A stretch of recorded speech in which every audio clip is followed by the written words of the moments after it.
Remember Outrun? Not Outlast, Outrun. This thing. Remember driving through traffic and cutting around corners and those hearts from your girlfriend in heart attack mode? Remember that soundtrack? You see this game? This thing came out in 1986. 1986. God, I feel old, and that wasn't even the version I played. I only played Outrun 2, the arcade version, and that game came out in 2003. That's right, kids, they were years before you were born, and when I played it on the arcade cabinet, it blew my mind. The music as you sped down the track, feeling like a badass when you got a AAA grade, the detailed backgrounds and the stages, damn that game was good. Now don't get me wrong, it hasn't aged well, it's very much a product of the early 2000s and the graphics look very PS1, but damn if it didn't do exactly what it set out to do without any additional bullshit. And if I wasn't broke in every sense of the word, I would go down to my friendly neighborhood arcade cabinet dealer and drag that thing all the way home just to get a nice little nostalgia tingle. And for the next 5 years, racing games were the shit. From Need for Speed Underground to Most Wanted to Carbon to Hot Pursuit 2, EA had no problem putting out game after game that hit that sweet spot of arcade racing that my adolescent brain couldn't get enough of, and they made oodles of money doing it too. So what happened? It's been 5 years since the last good Need for Speed, which is the 2012 version of Most Wanted, by the way. If you don't like it, you are entitled to your opinion, don't at me. And that game was a rare good one in a series of bad games that culminated in Need for Speed Payback, which came out last year. Yes, there was a Need for Speed game that came out last year. Did you know that? Probably not. I didn't until I started writing this video. And according to the Need for Speed Wikipedia, there's another game in development. Now, credit to EA for so actively trying to milk the teat of a franchise that hasn't had a hit in 12 years, and hey, when you have this kind of IP, you might as well throw money at the problem until it puts out a bestseller, right? I don't know. It's so hard to get excited about new games. Racing games were my shit, but look at what that genre's become. There's Ubisoft trying to feed the crew to whoever's dumb enough to say yes. Sega's vaguely hinted that there might be another Outrun, and their last game was for arcade machines in Japan. Why can't people just make a good racing game? I know, Project Cars exists, I know, but I'm not looking for a driving lesson. If I wanted real-world physics and world-accurate engine sounds and brake lights, I would just go out and drive a car. It's about as fun, at least that way I don't have to put a whole driving setup in my living room. Slightly Mad Studios know exactly what they're doing, and they know the people who buy their game, the same people who get really into Microsoft Flight Simulator, which is not me.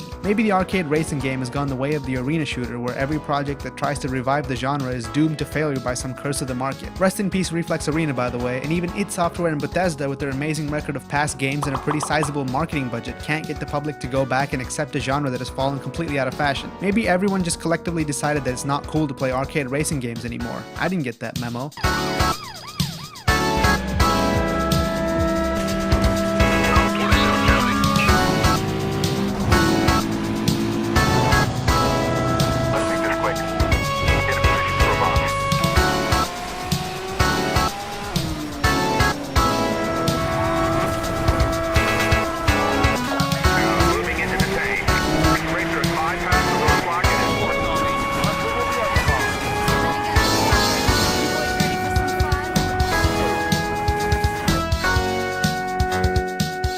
The problem, it seems to me, is me. No one told 8-year-old me not to get super excited by a genre that would eventually get replaced by next year's fad and the fad after that. Isn't it kinda sad that my best gaming memories from my childhood are from playing a game that was literally being churned out at a yearly rate to get as much of that sweet, sweet Christmas money as they possibly could? If anything, I should feel bad for EA. They were the kings of casual gaming at a time when there wasn't even a way to make all that much money off of it. I didn't buy a Need for Speed t-shirt, but I'm sure they existed. I know right now there's some old-timer game developer with his head in his hands at EA headquarters going on about how in his day there weren't any microtransactions and the other executives all just laugh at him.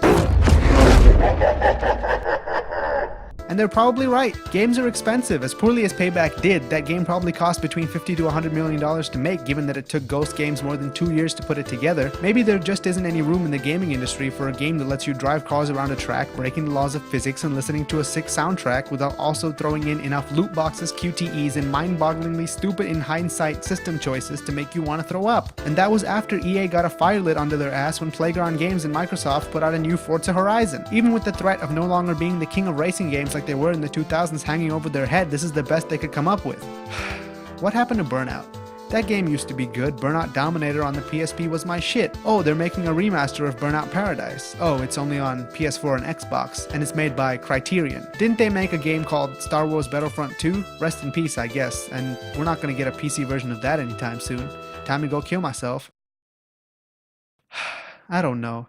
What got me started with this whole video was playing Slipstream, which after a year of playing every new game the internet is crazy about and not feeling anything since Dead Cells, the thing actually inspired me to say something. This guy Ansdor put up a Kickstarter for a retro arcade racing game with sprite scaling like in the original Outrun and a custom game engine, and he gets $6,869 pledged from less than 500 backers. I don't know. This game isn't the most ambitious thing ever. It doesn't have a harem of licensed cars to choose from or a soundtrack you could hear on the radio. It doesn't have a 10-hour story campaign or an open world to drive around in, but what it does have, it does perfectly. From each car actually feeling different to drive based on their stats, to adding in slipstreaming as a skill-based boost, to amazing backgrounds and the sheer thrill of zooming through them, chaining drifts and going all the way from 20th place to first just before the end, which had me standing up and pumping my fists, and even the way the controls for drifting use the left and right trigger in a way that mimics the pedal combination that you use to drift in actual cars. Now that's some crazy attention to detail. Nothing in the past 3 years of gaming has been as satisfying as perfectly executing drifts at max speed while listening to that synth-pop soundtrack pounding away in the background. Not Overwatch, not Titanfall, not nothing. There was a time when games were just a single mechanic executed to perfection, whether it was tight platforming or solid gun mechanics, and that's what Slipstream does. It takes classic arcade racing controls and makes them so tight and crisp that just driving around a track, dodging cars in front of you feels rewarding enough to keep you playing the game for hours and hours. The art style doesn't reinvent the wheel, but the pixel art is so slick and well done, and the scenery manages to be so detailed and has so much character that even if some of the maps are nighttime palette swaps, you drive through them and it feels like you're driving through an actual place instead of a bunch of default 3D models of a city copy-pasted from the Unity asset store. From the first second you press quick race and you see your car at the starting line, you can see the amount of time that went into this game. This was made by one person and it's more than 2 years late from the delivery date on his Kickstarter page. When you only get $7,000 pledged to your indie passion project, it doesn't really justify a timely delivery. But it's done and it's good, and what do they say about games? It's better late than bad, right? And when it finally came out, it's been featured on the new and trending tab on Steam, and it's been pretty successful from what I can tell, now that Steam Spy is dead and everything, but there still hasn't been much talk about it from your Kotakus and your rock paper shotguns.